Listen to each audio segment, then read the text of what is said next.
सिंधुदुर्ग जिल्ह्यात विकेंडसाठी आंबोलीच्या धबधब्यावर मोठी गर्दी होताना आपण पाहतोय। मी आता आंबोलीच्या धबधब्यावर जर बघितलं तर यावर्षी जर बघितलं तर मेच्या अगदी उत्तरार्धात जोरदार पाऊस लागला आणि पावसामुळे सगळे जे धबधबे होते ते प्रवाहित झालेले होते आणि त्यानंतर कुठेतरी पावसाने उसंत घेतली, त्यामुळे कुठेतरी बघितलं तर धबधबे आता थोडेसे कमी झाले असले तरी पर्यटकांची गर्दी मात्र मोठ्या प्रमाणात अशा पद्धतीने धबधब्यावर होताना पाहते।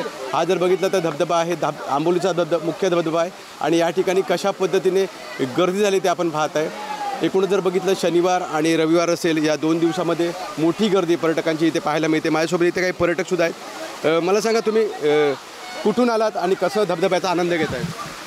आम्ही मडगावहून आलो आहे, मडगाव गोवा इकडून आलो आहे।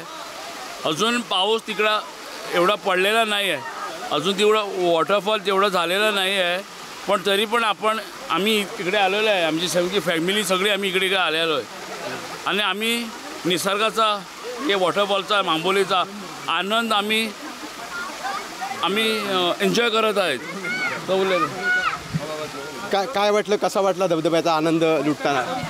आम्ही फर्स्ट टाइम आलो इथे आणि पाणी खूप थंडगार आहे आणि मस्त आहे इथे सगळं, लाईक पुरं डेस्टिनेशन वगैरे नेचर वगैरे बरे आहे, लाईक सिनरी वगैरे खूप छान आहे। आणि नक्कीच आपल्यासोबत अजून काही पर्यटक आहेत। मला सांगा तुम्ही कुठून आलात आणि कशा पद्धतीचा धबधब्याचा आनंद घेताय? हिंदी में बोलना।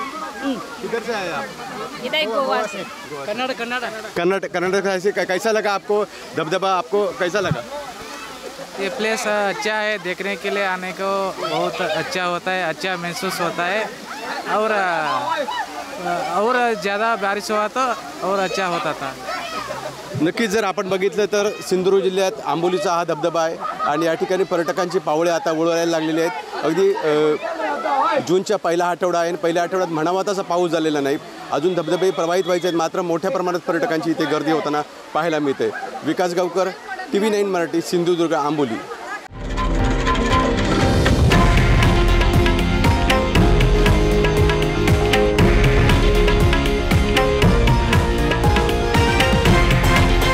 हे आहे देशातील नंबर 1 न्यूज नेटवर्क आणि आपण पाहत आहात TV9 मराठी, एकमेव।